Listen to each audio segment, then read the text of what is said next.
22 जनवरी को प्रधानमंत्री मोदी राम मंदिर के प्राण प्रतिष्ठा कार्यक्रम में भाग लेंगे, लेकिन कई ऐसे विपक्षी पार्टियां हैं जो राम मंदिर निर्माण के प्राण प्रतिष्ठा कार्यक्रम में हिस्सा नहीं ले रहे हैं, और जिसमें मुख्य रूप से कांग्रेस पार्टी है और यूपी से ही समाजवादी पार्टी, बहुजन समाज पार्टी और आम आदमी पार्टी, जो कि ये कह रही है कि वो राम के दर्शन के लिए तो जाएंगे लेकिन प्राण प्रतिष्ठा के कार्यक्रम में नहीं जाएंगे, क्योंकि ये पूरी तरीके से सियासी कार्यक्रम है बीजेपी का। नमस्कार, मैं हूं आदित्य शेखर और आप देख रहे हैं दी न्यूज टाइम। इस पर विस्तार से चर्चा करेंगे और बताएंगे इसके पीछे की पूरी सच्चाई और इन राजनीतिक पार्टियों के अंदर क्या चल रहा है। जो कुछ ऐसी पार्टियां हैं जो इस कार्यक्रम में भाग नहीं ले रही हैं, वो अपना कहीं ना कहीं राजनीतिक नफा और नुकसान को देख रही है कि कहीं ना कहीं अगर इस कार्यक्रम में वो भाग लेते हैं तो जो मुस्लिम वोटर है, जो कांग्रेस को एक मुश्त वोट करती है, वो कहीं खिसक के किसी और पार्टी को ना चला जाए। और यही डर कहीं ना कहीं अन्य पार्टियों को भी है, जिसका आरोप ये लगाते हैं असदुद्दीन ओवैसी कि ये लोग सिर्फ चोला ओढ़े हुए हैं सेक्युलर होने का, और बाकायदा ये चाहते हैं कि हिंदू वोट भी इन्हें मिले और मुस्लिम का भी वोट मिले। लेकिन आप अगर गौर करें तो बीजेपी की ये रणनीति है कि विपक्ष को उस जगह पे खड़ा कर दिया जाए जहां उसे हिंदू वोटर को जवाब देना भारी पड़े और उसका फायदा बीजेपी को हो। और इसमें सियासी गणित जो है वो सब पार्टियां अपने अपने हिसाब से देख रही है, इससे किसी को इनकार नहीं है। जितने भी राजनीतिक पंडितों से आप बात करेंगे वो यही बताएंगे कि कहीं ना कहीं हर पार्टी इस गुना गणित में है कि वो उसका क्या फायदा हो सकता है और क्या नुकसान हो सकता है। जैसे कल आपने एक देखा होगा कि घटना, वहां कांग्रेस के जो प्रदेश अध्यक्ष हैं उनके साथ कुछ कार्यकर्ता पहुंचे और राम मंदिर का दर्शन करने के लिए पहुंचे, लेकिन उनके साथ जो एक कार्यकर्ता थे उनके हाथ में कांग्रेस पार्टी का झंडा था, जिसका स्थानीय लोग विरोध करने लगे और धक्का मुक्की उनके साथ किया गया। और वहां के स्थानीय लोगों का यह कहना था कि कांग्रेस जहां एक तरफ राम मंदिर निर्माण का विरोध करती है, वहीं दूसरी तरफ वो राम मंदिर पहुंचकर अपने पार्टी का झंडा दिखा रही है। इसका क्या मतलब है? अगर वो राम का दर्शन करने के लिए आई है तो उसे पार्टी का झंडा लेकर आने का क्या जरूरत पड़ा? तो कहीं ना कहीं देखिए इसका क्या आम जनता पर प्रभाव होता है, और इसका दूरगामी प्रभाव होगा। और 2024 के लोकसभा चुनाव में ये बहुत बड़ा एक फैक्टर रहेगा मतदाता के दिलो दिमाग पर। और जिस तरीके से बीजेपी इसे भुना रही है और जिस तरीके से एक तरह से पूरे देश में इस पर एक अभियान चल रहा है कि राम ज्योति, प्रधानमंत्री ने भी अपील किया था कि आप अपने घर में ही राम ज्योति दिया जलाएं और भगवान के इस प्राण प्रतिष्ठा कार्यक्रम में आप जहां हैं वहीं से भाग लें। लेकिन इस बीच मायावती के तरफ से ये कहा गया कि वो कुछ कारणों से बाहर रहेंगी और प्राण प्रतिष्ठा के कार्यक्रम में नहीं जाएंगी। लेकिन अरविंद केजरीवाल भी इससे किनारा तो कर लिए हैं, लेकिन वो एक नया पैंतरा आजमा रहे हैं दिल्ली में। वो हर वार्ड में अपने वार्ड पार्षद और जितने नेता हैं उन्हें सुंदरकांड का पाठ करने के लिए कहा है, और कहीं ना कहीं उसका जो एक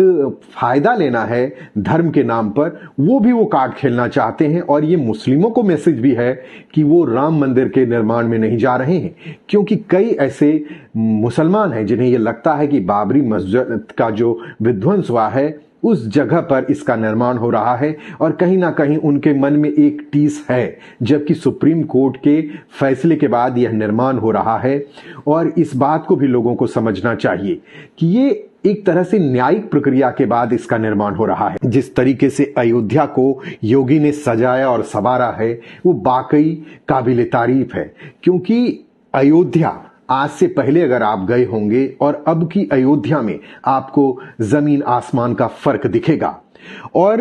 अभी राहुल गांधी जहां न्याय यात्रा पर देश का भ्रमण कर रहे हैं, जबकि उनके पार्टी के अध्यक्ष को न्योता था और उनकी माताजी सोनिया गांधी को भी निमंत्रण था और अधीर रंजन चौधरी, मल्लिकार्जुन खड़गे को भी निमंत्रण था, लेकिन इन लोगों ने वहां जाने के न्योता को अस्वीकार कर दिया है। इस पर शंकराचार्य के कुछ लोग बयान का हवाला देकर विरोध कर रहे हैं कि मंदिर का जो गर्भगृह है उसका निर्माण नहीं हुआ है, उसके बाद प्राण प्रतिष्ठा का कार्यक्रम हो रहा है, जबकि इस पर कई धर्म के ज्ञाता हैं वो कह चुके हैं कि मंदिर के गर्भगृह का निर्माण हो चुका है और वहां प्राण प्रतिष्ठा का कार्यक्रम हो सकता है। कुछ लोग प्रधानमंत्री मोदी के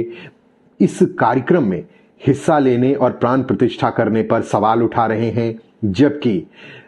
कई लोगों का ये मत है कि प्रधानमंत्री 100 करोड़ लोगों का प्रतिनिधित्व करते हैं और उन्हें इस कार्य करने के लिए सबसे उपयुक्त लोग हैं और योग्य लोग हैं, क्योंकि वो जिस तरीके से सात्विक जीवन जीते हैं और जो भी पालन है प्राण प्रतिष्ठा के कार्यक्रम में कि आप मांसाहार नहीं करेंगे बल्कि फल या दूध का सेवन करेंगे, तो प्रधानमंत्री दूध का सिर्फ सेवन कर रहे हैं पिछले कई दिनों से, और जब तक प्राण प्रतिष्ठा का कार्यक्रम संपूर्ण नहीं हो जाता तब तक प्रधानमंत्री उसी तरह से रहेंगे। तो कहीं ना कहीं राजनीतिक पार्टियां अलग अलग तरीके से अपने हिसाब से इस पर बयानबाजी कर रहे हैं, लेकिन एक डर कहीं ना कहीं उन्हें भी है कि अगर पूरी तरीके से जो इनका जातीय समीकरण है वो खेल बिगड़ जाए तो इसका नुकसान इंडी अलायंस को होना तय है, क्योंकि अगर धर्म के नाम से वोटर पॉलराइज होंगे तो उसका सीधा फायदा बीजेपी को होगा। और ये लोग जिस तरीके से जातीय गणना की पहले कांग्रेस मांग कर रही थी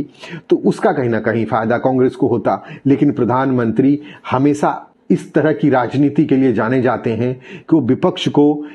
किम कर्तव्य विमूढ़ कर देते हैं कि निर्णय ही नहीं ले पाता है विपक्ष काफी देर तक और उसका माइलेज जो है बीजेपी ले लेती है। हाँ, सियासी तौर पे अगर आप देखें तो मायावती ने एक फैसला इस राम मंदिर प्राण प्रतिष्ठा के कार्यक्रम के बीच में लिया है। उन्होंने कहा कि उत्तर प्रदेश में वो किसी भी पार्टी से